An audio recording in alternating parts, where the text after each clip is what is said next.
It is very informative. All right, come on into Wotown. That's how we'll start it.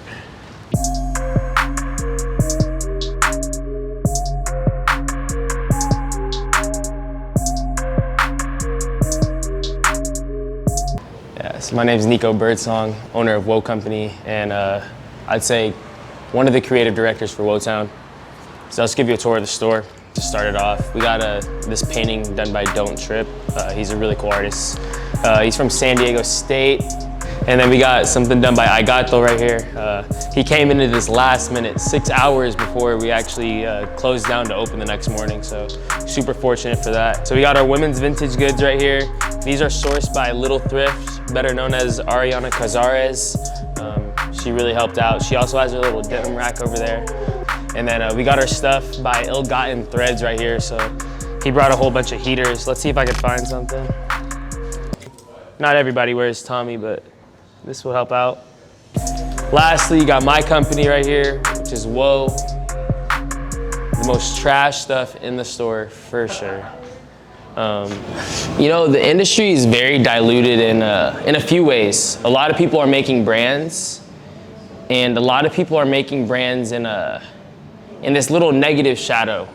You see a lot of clothes, like streetwear right now, like Supreme, they have this fuck you mentality. You know what I mean? Like, you walk into a Supreme store, it's not really greeting. You know, it's just like, I'm here, it's Supreme, it's this logo, you know about it. I mean, then you have companies like Kith with Ronnie Feig that their just presentation is beautiful. And in terms of, I've been watching all these guys maneuver, more so is I do a lot of watching. So the way I stand out is I really do study like what's going on, but the way we really stand out is that we're usually pushing a positive message. And I feel like and streetwear right now, that's not a common thing. It started off with just making a t-shirt, you know what I mean? Going to your local t-shirt mart and just getting a shirt printed, you know what I mean? I did that for the first time my freshman year of high school, you know, and it was called Brown Bird. It was crazy. The first tee I released, it said YOLO on it, and it said you only live once, you know what I mean? It was just the acronym stacked on top of each other. And to be honest with you, man, I sold none of them. Zero. It was my freshman year of high school, and I failed. And the next thing you know, the homie Michael Skinner, he started this company called Command, and he did it right, you know what I mean? But then eventually, like, it fell off, but hopefully it comes back. And then senior year of high school, I got back into fashion like heavily. I really started to care about what I was wearing to school again, because junior year I was just focused on sports, you know what I mean? I was like, get after it. And senior year, conceptualized something like, yeah, I want to do a brand, but how am I gonna do it right? Because I'm not gonna lie, like, I was really, really heartbroken my freshman year when I made those shirts and I sold none of them. You know what I mean? It was kind of like, it was the first creative failure. The fashion industry is diluted, it's true, but at the same time, fashion is always gonna evolve, you know what I mean? Fashion's been around since, I can't even tell you, you know what I mean? Like, think about the 70s, you know? Exactly, yeah. You know what I mean? So like, people are always gonna be looking for something new. I'll say the hardest part would be getting the vision in our head out and like in real life and having it come out how we see it, you know? Because it's like, there's a lot of stuff you gotta do. It's a lot of work, and we're still learning as we go. You know, we're not masters of anything yet. And especially when it comes to fashion, you know, there's a lot of things that go into it.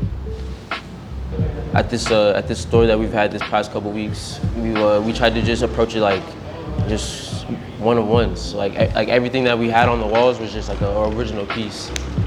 And we liked the idea of just creating it every day. Every day we would come in with something new, or every couple of days we would come up with something new, and it's like, it's done with our hands, you know, like we're the ones that are dyeing it and like pressing it. So it's more about how we feel when we're doing it. Like we're really involved in making the clothes, you know. It's like, and it's stuff that we would just do even if it wasn't a brand. Like we would just do it for ourselves. So it's really, it's like the approach. It's the approach that we have to it.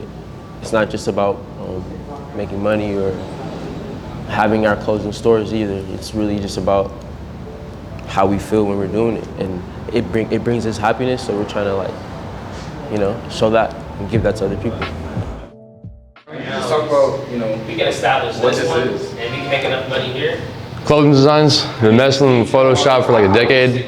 never really pushed nothing like as far as a clothing line or anything. I never knew what I wanted to do with it. I just kind of had designs laying around. I put some of them on t-shirts. My friends thought they were cool, but I mean, I didn't think much of it because your friends aren't gonna sit there and tell you that your shit's whack. So I didn't think much of it. They kept telling me to make an Instagram for it, you know, try to push it. Kind of ignored them, but then NICCO invited me to this, told me he's having a pop-up shop. He wants me to display my stuff in here. Like that little bit of effort I put on some stuff kind of paid off, I guess. And you know, I just went, got shit made over a weekend. A bunch of inventory that I was scared as hell to make because I never really sold that many clothes or nothing, but it did good. People like it. And it's working out right now, so I'm gonna keep it going, I guess. When I created WOAH company, like, I never want to be in a WOAH photo shoot. I don't want you to see me at all because it's not about me. It's about the brand. And the brand, because I'm me, the brand is the brand. Like I will mess up as a person, but the brand will never mess up, you know? Like I'm gonna have failures and all that stuff and do stupid stuff, but like WOAH is not gonna do that. So like one of my biggest things right now is getting the WOAH account to have more followers than my account. And that should happen within the next like 72 hours. And that's gonna be like a really big day for me. A lot of people don't even understand because it's not about me. It's about the brand. It's about like working on a hill because that message right there, you can take it and you can run with it. I've had a few kids come in here and say like coming in here made them want to work more. And that like meant the world to me. I was telling Naomi, I was in the back, I was like, bro, I almost started tearing up when I heard that. This kid like said he went home and started drawing some shit. Like it meant a lot to me because like working on a hill is working on a hill. Like you're working for yourself. Everybody has their own hill. Everybody has their own incline that they're gonna have to fight. You know what I mean? Like, I don't know what that kid was going through, but apparently like he hadn't drawn some shit in like 2 months. You know what I mean? And we got him to do that. And I didn't do anything. I wasn't even talking to him. Naomi was talking to him. Like, but he came in here, he saw artwork and he saw all the people in here like working hard and he wanted to do something. And that right there is like what it's all about. And that's what I want anyone to take away from me is that work. Like, and don't make it about you. Don't make it about you at all because then you're gonna make it about the brand and then your energy is gonna be focused on the brand. That's my key to success.